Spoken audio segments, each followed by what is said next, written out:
Hello, and welcome to Covenant to Life. I'm John Taplin. I'm Craig McLean. And I'm Jesse Malin. If you have been following this series, by now it's undeniable that Yahuwah has set the stage very carefully and precisely for the plans he has to establish a covenant relationship that will be perpetuated through one son of one chosen man.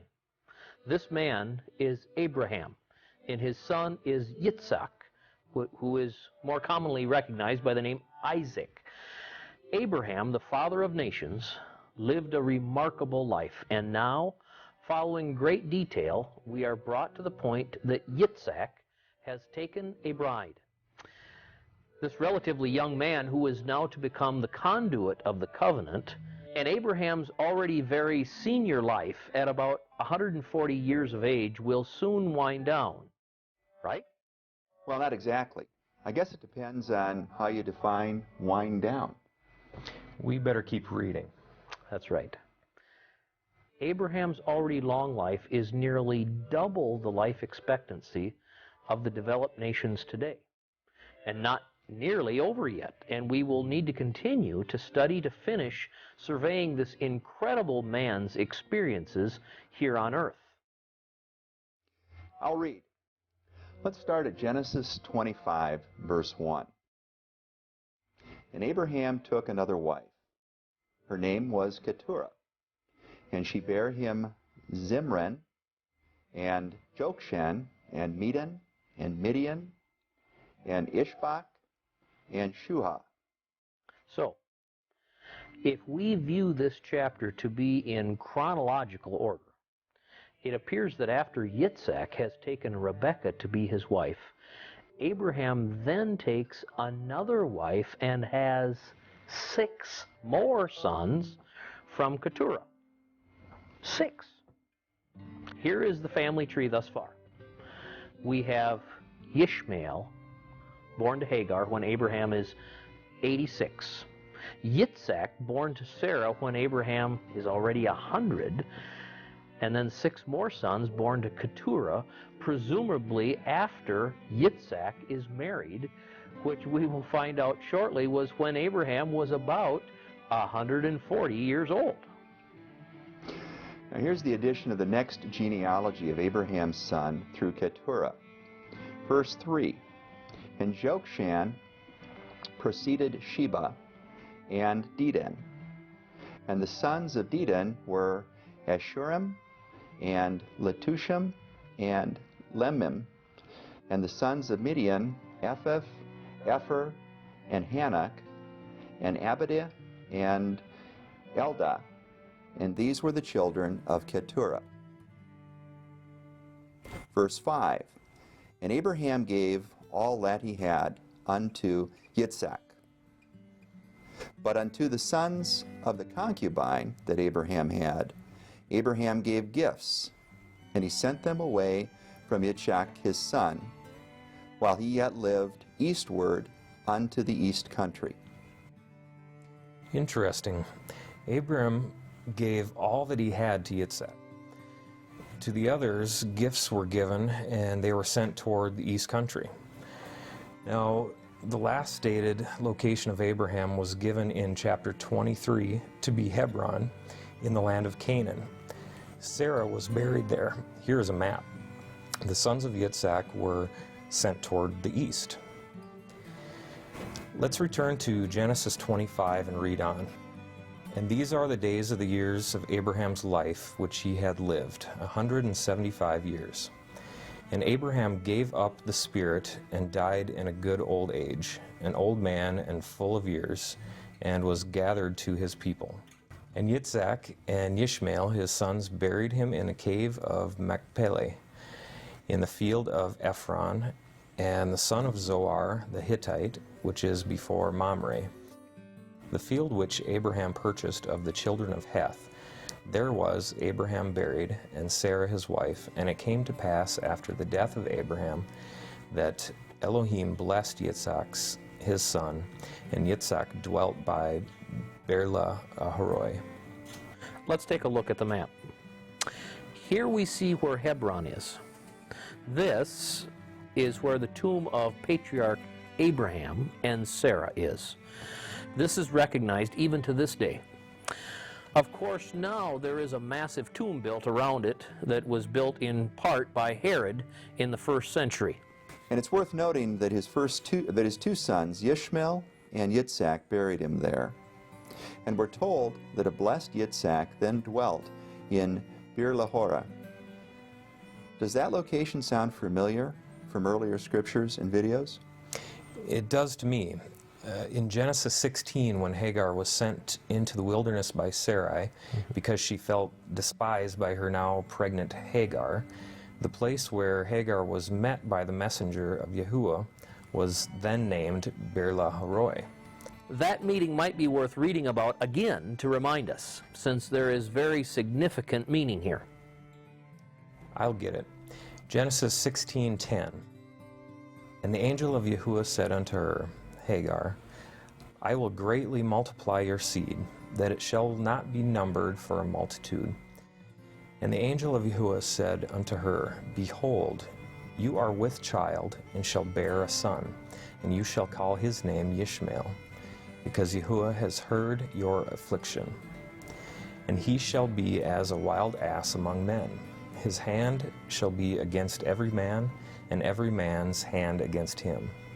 And he shall dwell over against all his brethren. And she called the name of Yahuwah that spoke unto her, You are an El that sees.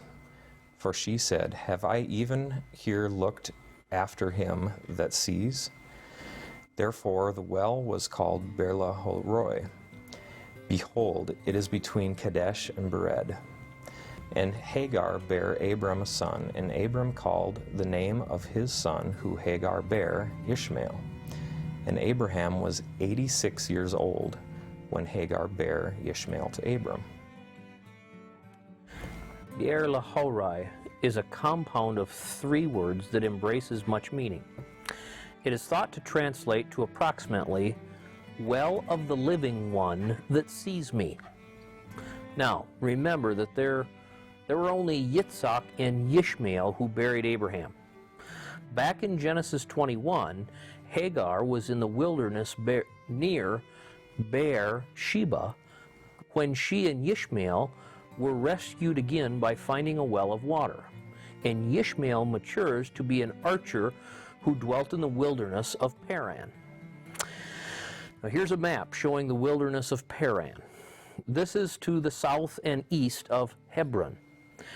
Yet the 2 brothers buried Abraham, so Ishmael must have gotten word of his father's impending death and returned to Hebron. And now we will read the genealogy of Abraham up to Ishmael. Then we will shift the subject to Yitzchak. Let's read Genesis 25, and we'll read 12 through 18.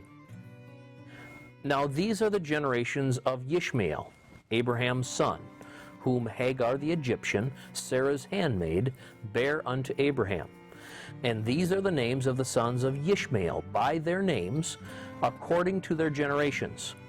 The firstborn of Ishmael, Nebaioth, and Kedar, and Abiel, and Midsam, and Mishma, and Dubma, and Massa, Hadad, and Tema, Jeter, Naphish, and Kedemah.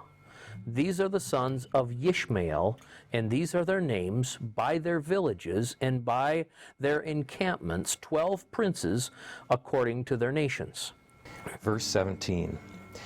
And these are the years of the life of Ishmael, 137 years.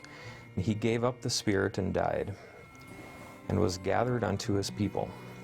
And they dwelt from Havilah unto Shur, that is before Egypt, as you go toward Assyria. He remained over against all his brethren. Well, that's a lot of information. I'll try and summarize a little. First, do you remember that Yahuwah approached Abraham when he was about 75 and told him that he would have a son and that he would have descendants that would be uncountable, like the sand of the seashore, the stars of the sky. Then Abraham was 86 when Ishmael was born. Ishmael would have been 89 when his father died, and Yitzchak 75. Now let's look at the offspring of Abraham that he has at the time of Ishmael's death, 37 years after his own death. First, we see Ishmael. He would have 12 sons. Now we see Yitzchak. Sons not discussed yet. Then we see the sons he had through Keturah, 8 sons. Here's the lineage of sons through Ishmael's offspring.